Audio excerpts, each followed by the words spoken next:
The Lord is going to water what you thought had withered. Y'all, God is so good. Oh my gosh, he's so good. So earlier today, right, I just finished my walk, okay? And while I was walking, somebody had sewed into my ministry, right? They had sewed $5.12. And in her caption, she said, just being obedient. But when she sent it to me, she used like an image, like a gift image, right? And it was a picture or a video image of like somebody watering a plant and the plant grows. So I knew the Lord was about to give me a word, y'all. And he's used her before to give me a word as well. He's so good, y'all. He's so good. He is going to water what you thought had withered, baby. Isaiah 55 verses 10 through 11. Matter of fact, I'm gonna pull it. The rain and snow come down from the heavens and stay on the ground to water the earth. Jesus, okay. They cause the grain to grow, producing seed for the farmer and bread for the hungry. It is the same with my word. I send it out and it always produces fruit. It will accomplish all I want it to, and it will prosper everywhere I send it. You will live in joy and peace. The mountains and hills will burst into song, and the trees of the field will clap their hands. It is just another way of saying whatever God speaks,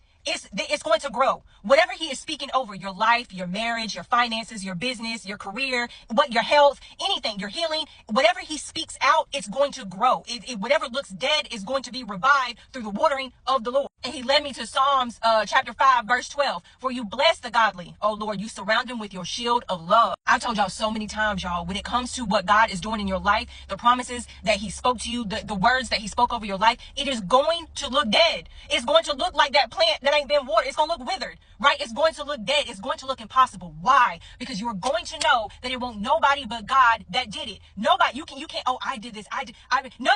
It's going to be nobody but God that did. So yeah, let it look withered, baby. Let it look dead, baby, because here comes God watering it, speaking his word out. And when he speaks, things spring forth. Okay, his word will never return back void. I know sometimes in this waiting season, y'all, come on now. I know sometimes in this waiting season, we are waiting and waiting and waiting and waiting, and it's beyond withered. At this point, Lord, I don't even know if the seed was planted, but it was.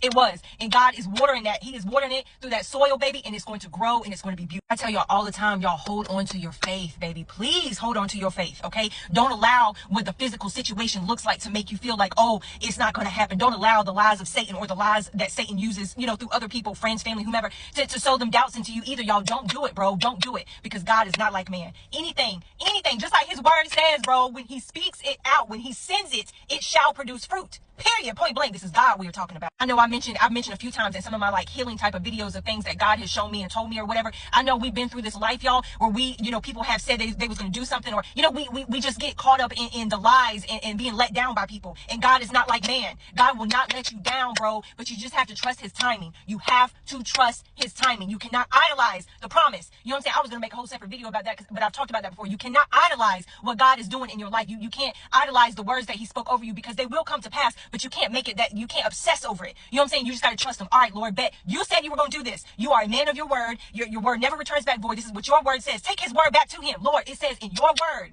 that you are not like man. Your word never returns back void. It tells you in your word that what you speak out, whatever you send forth, it shall produce fruit. That's what your word says, Lord. You know what I'm saying? And he will. Y'all, I'm telling you, he will when you least freaking expect it, bro. And it will happen instantly. When you least expect it, it will happen quickly. When Joseph was in prison, it went within that one day that it happened, he went from the prison to the palace. Just like that, expeditiously. And that's how God moves. The waiting part is a process. The growing of the plant is a process, right? But when God's watering, baby, you just like when you water a plant in real life. The more you water, especially in seed form, right? You got to wait for it to sprout, and then it starts to grow and grow and grow. That's what God is doing in you. That's what God is doing over your life, bro. But you have to have patience. If it's one thing I have learned on this journey, y'all, it is patience. Okay, and I still struggle with it sometimes. I ain't gonna lie to you. I'm very transparent about that. But at the end of the day, I've been waiting on God. Right, I've been waiting on God. Y'all know, being in hotels for July 18th, which is ironic because the car that the Lord blessed me with, y'all, my temp has expired on July 18th.